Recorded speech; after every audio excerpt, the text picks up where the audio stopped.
why I am never going to pursue Ramantu Drakesblood from this mission. He's just not worth it to me. Don't ever plan on getting it unless it naturally happens over time, and here's why.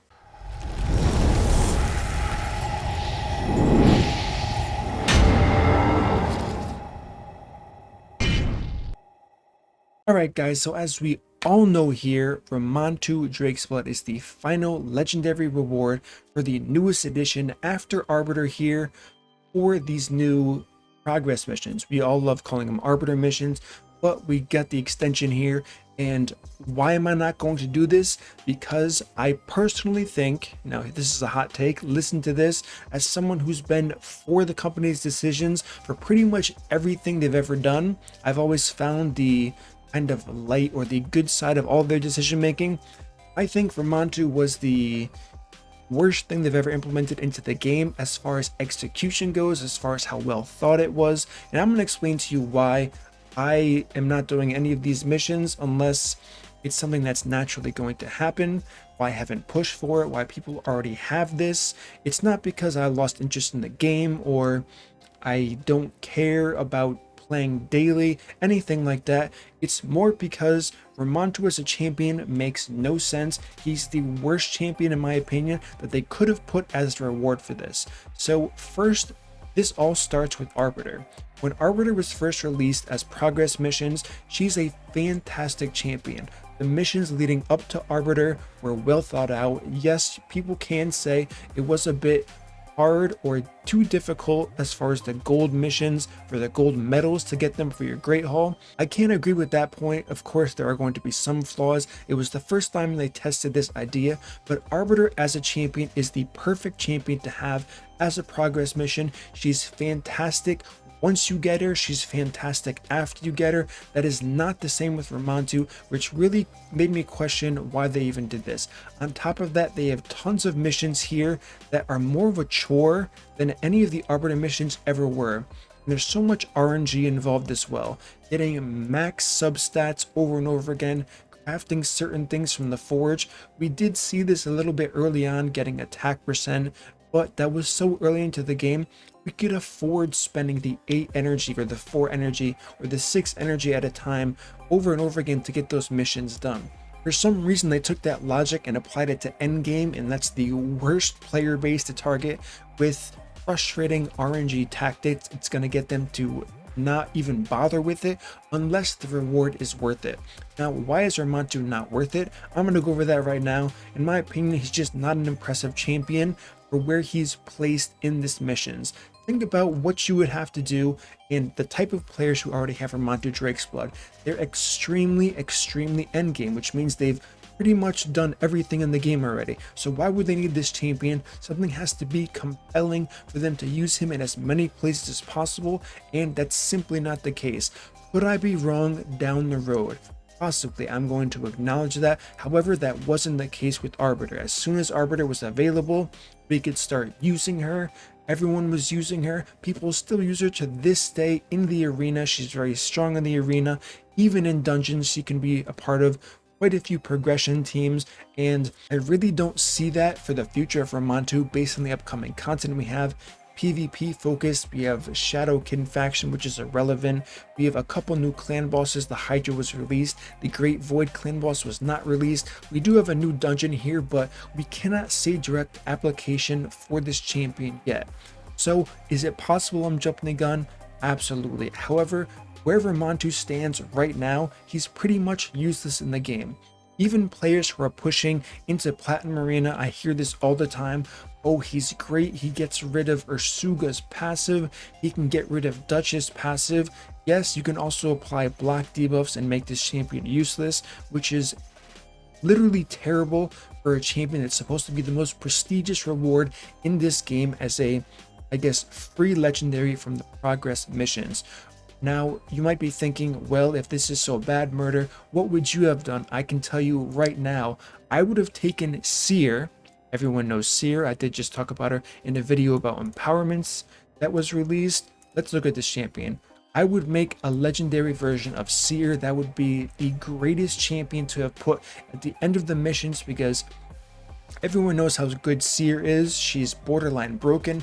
I think she's overpowered, and if you took this type of champion, added it to another faction, made it into a legendary, it would be so worthwhile for pretty much every player going through all of these tedious tasks to get to this last slot where Ramantu Drakesblood is currently placed. Now, of course, it wouldn't be exactly like Seer. It would have that armor burn effect, stacks with buffs, does enemy max health damage, removes the buffs on the enemy team, and whatever legendary champion they did pick would have a cool passive, aura, A1, A2 ability, of course different than Seer's already, on top of pretty cool base statistics. So like I said, Ramantu Drakesblood, he would be a great champion if he was released in the void pool just as another legendary. I don't think he's a terrible champion. I think he would be really cool if he could be pulled from shards, giving players the RNG to get him early on so they can use him and they're not in some crazy endgame account level already, because that is what it's going to take if you want to get Ramantu Drakesblood. It just makes no sense. And like I said already, I'm usually a pretty big fan of the way Plarium kind of approaches things from a company standpoint and point of view. I just do not get the logic or the reasoning behind this champion at all, because as of right now, there is no real use for this champion outside of arguably Platinum Arena, and still it's a little bit questionable because you really don't see too many of them in the top end of the competitive side, and that's where most of these players are going to be looking to use this champion, because dungeons he's useless, faction wars he's going to be useless, of course, because that's going to be well done in advance. He's not a part of any speed farming teams. You're not going to be using him in clan boss. Can we use him in hydra? We don't have any information on hydra. If he becomes meta there, okay, I guess he is going to be worthwhile, and I then would consider getting him, but I really don't see it right now. His kit just doesn't scream hydra for me at all, unless there's some content that's currently not released, which is also terrible design. Releasing a champion to only be beneficial in the future. Direct Start, it was fine because it was a currency based item that you had to kind of save up for over time. This is a pure grinding missions, different aspects of the game, and we're comparing this to Arbiter. Once again, I'm going to use that reference over and over again. The fact that Arbiter was already the first one, and now we have Ramantu Drakesblood. They really dropped the ball on this, and I don't know, you just hate to see it as a game that I personally enjoy and do play quite often. You really want to see something cool here, and like I said, if they had added a legendary version of Seer, I don't think anyone would disagree that that would have been a fantastic champion that all players can immediately use as soon as they get him. As of right now, I've seen tons and tons of players saying, yeah, Ramantu's cool, but he's in the vault. How bad does that feel? A champion put at the end of the hardest missions in the entire game is going straight to the vault. Of course, you're not going to make every single player happy. If you are endgame, it's likely you have tons of champions as well as resources to your disposal. You've pretty much completed the game, so what could you possibly use a champion for?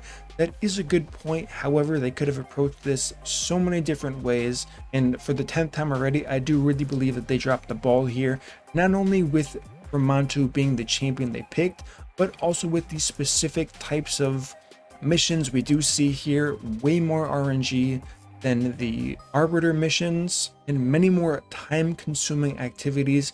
We don't quite have get X amount of medals or plus 10 a Great Hall, so I do agree that it's very time-consuming, but there are quite a few ones that you will see while progressing through this to Ramantu that are going to make you say, why is this even a thing? This has nothing to do with how good I am, how good my account is, how much knowledge I have. This is strictly me sitting here hoping I get glyphs from faction wars week after week, RNG. It could be terrible for you. You can be penalized because of that, and it's just overall a terrible system. Give me your guys' thoughts. Do you agree with this? Do you disagree with this? Do you somehow have a use for Ramantu Drakesblood in the current content now that I'm not seeing? Try to stay away from arena because, like I said, being in a clan with a lot of top arena players, everyone knows about Ramantu, and the amount of people using him, they're just not performing well. Even people in other clans using an offense, we can look at the defense logs, seeing that they're not doing very well either, especially with empowerment out now. It's just really hard to get this guy working in the meta, and this champion shouldn't be good for a group of 300 players, Yes, it's going to expand to 500, so more players will get the opportunity to be in Platinum Arena, but it shouldn't be held to even 500 players at that point. This should be some guy who, as soon as you get him, you feel as good as you did when you got Arbiter. You can use the champion everywhere, and you can use it in many places in the future as well. So that's going to conclude my video. Give me your thoughts, give me your feedback. Is he just another vault champion? I think most people are going to agree that he is, despite how ridiculous gear can make him seem good against kind of bad players. I'm just really not buying it. So as always, guys, if you enjoyed this content, smash that like button, subscribe, turn on the notification bell so you don't miss my next upload, and I will see you all in the next video.